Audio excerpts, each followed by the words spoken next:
High, আমি চিনি। আজকের নিবেদন সাইয়ারা খানের লেখা প্রেম সেতার দ্বিতীয় পর্ব। তীব্র বর্ষণের ইতি টেনে আকাশ ঠমক ধরে বসল। স্থির মেঘমালার তাতে ধ্যান নেই, তারা উড়োউড়ি করতে ব্যস্ত। রাতের আকাশ অথচ একদম ফকফকা যেন। গাড়ির কাজটা বন্ধ থাকায় পৌষ আবহাওয়া ঠিক ঠাওর করতে ব্যর্থ। শুধু জানালায় মাথা এলিয়ে বাইরে দেখে যাচ্ছে। পাশের মানুষটার দিকে তার ধ্যান জ্ঞান কিছুই নেই আপাতত। সে নিজেকে নিয়ে বিভোর, ভাবনায় তার চির পরিচিত বাড়িটা। এমন আবহাওয়াতে নিশ্চয়ই ওর দলবল নিয়ে ছাদে আড্ডা জমাতো। আড্ডার মাঝেই ইনিমিনি দুইজন চৈত্র ও জ্যৈষ্ঠের কোলে ঘুমিয়ে পড়ত। রাত যখন একটু বাড়তে শুরু করবে তখনই ছাদে আগমন ঘটত হেমন্তর। সবগুলোকে ধমকে ধামকে থাপড়ে নিচে নামাতো। এটাই তো হতো, কিন্তু আজ আর হলো না। আর কোনোদিনও হবে বলে মনেও হয় না। পৌষের বুক চিরে দীর্ঘশ্বাস বেরিয়ে এলো। মাথায় হঠাৎই যন্ত্রণা হচ্ছে। সেই যন্ত্রণা বাড়ল যখন তীব্র হর্নের শব্দ হলো। পৌষ চমকালো। সম্মুখে দৃষ্টিপাত করতেই বুঝল ওরা পৌঁছে গিয়েছে। এই বাড়ি পৌষের চেনা, খুব গভীরভাবে না হলেও একটু চেনা। বাইরেটা সে অনেকবার দেখেছে, ভেতরে যাওয়া হয়নি। ওই সর্বোচ্চ গেট পর্যন্ত, তাও খুব দরকারে। একবার বোধ হয় ঢোকাও হয়েছিল, তবে ওই চরিত্রহীন পুরুষের ফ্ল্যাটে নয়, তার ভাইয়ের ফ্ল্যাটে। উপ শব্দ করে সরে আসতে চাইল পৌষ। তার ভাবনায় ছেদ পড়েছে। ব্যথা দেওয়া কোমরটাতে পুনরায় শক্ত করে ধরেছে তৌসিফ তালুকদার। রাগে রক্ত যেন পৌষের টক বগিয়ে উঠছে। এই লোকের এসব ছোঁয়াছুঁই ওর পছন্দ হচ্ছে না। গায়ে কাটা দিয়ে ওঠে। পৌষ কিছু বলার আগেই হঠাৎ জমে গেল। তার অনুভূতি মুহূর্তে থিতলে গেল যেন। তৌসিফ তালুকদার তার অতি নিকটে, সহসা চোখ খিচে নিল, বুঝে নিল পৌষ। তাকালো না আর, তাকাবেও না, মরণ হোক তার, তবে চোখ খোলা যাবে না। ভারী পুরুষের নিঃশ্বাস শীঘ্রই তার সামনে থেকে হটল। দরজা খুলে গটগট পায়ে নেমে দাঁড়ালো। মৃদু স্বরে ড্রাইভার বলে উঠল, ম্যাডাম, আমরা পৌঁছে গিয়েছি, আপনি কি এখন নামবেন?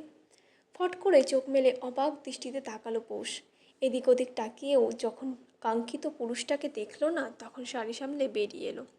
না, কোনো বিয়ে বিয়ে আমেজ নেই এখানে, একদমই না। সারা জন্মের কার সাদামাটাই আছে, একটু কি সাজানো যেত না? নিজের ভাবনায় বিরক্ত পৌষ। কেন সাজাবে? পৌষ কি আর ইচ্ছে করে বিয়ে করেছে? পরক্ষণেই খেয়াল হলো এক শক্ত হাতের মুঠোয় ওর নরম হাতটা আটকা পড়েছে।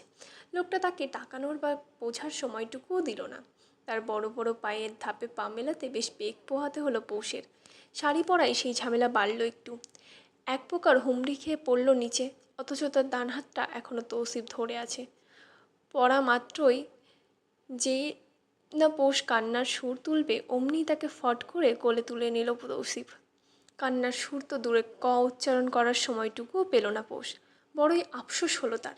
কান্না করতে না পারলে তার ভেতর ফেপে ফুলে ওঠে। শ্বাসকষ্ট হয়, মনে হয় এই বুঝি মরেই গেল। দম আটকে আসে কেমন করে। তবে আজ হিসেবের সময় হলো না। কেউ তাকে হাতে ধরে সময় দিলও না। সোজা দরজা নক করতে এক মহিলা দরজা খুলে দিল। তৌসিফ কোনো দিকে না তাকিয়ে সোজা ড্রয়িং রুম পেরোলো। একদম মাস্টার বেডরুমে ঢুকে সযত্নে নরম বিছানাটায় রাখলো পৌষকে। পরপর দরজা লাগাতে গেল। ফাটা চোখে এদিক ওদিক তাকালো পৌষ। সারা ঘরময় ছোঁয়া। পৌষ মুগ্ধ হলো। গোল গোল চোখ করে দেখলো সব কিছু। তবে সোনালি আলো থাকায় ততটাও দেখতে পেল না। মনে মনে গালি দিল, ফকিন্নি। এমন সোনালি আলো তার কাছে ফকিন্নিই মনে হলো। 440 ভোল্টের বাতিতে এমন হলুদ হলুদ দেখায়। তাদের বাসায় এনার্জি বাল্ব, সাদা ঝকঝকা ফকফকা আলো ছড়ায়। একদম চকচক করে চারপাশ। আর এত বড় লোকের বাড়িতে কিনা ড্রিম লাইট এর বদলে এই হলুদ বাতি? মানা যায় এসব? এই বাল্বগুলোতে চৈত্র পানি ডুবিয়ে তাতে দুটো বিটাফিস ছেড়েছিল একবার। রাত হলে চোখে ধাঁধানো সুন্দর লাগতো। পৌষ যখন ওর এলোমেলো ভাবনায় মশগুল, তখনই হঠাৎ ওর আঁচলে টান পড়ল। চমকে উঠে ঝাড়া দিয়ে দাঁড়িয়ে গেল। বড় বড় চোখে দেখা গেল তৌসিফকে। হ্যাঁ, এই তো সেই পুরুষ। সুন্দর পুরুষ। চেহারা, দেহ, চুল, ব্যক্তিত্ব কোনোটাতেই সে পিছিয়ে নেই, পেছানো শুধু চরিত্রের দিক থেকে, যেটা একজন ব্যক্তির সবটুকু সত্তা বহন করে। তৌসিফ তালুকদারের সেটাই নেই। কথাটা মনে পড়তেই সবেমাত্র মুগ্ধ হতে শুরু করা পৌষের ভাবনার জাল ভেদ করে বেরিয়ে এলো। তৌসিফ তালুকদার ততক্ষণে এগিয়ে আসছে পৌষের দিকে।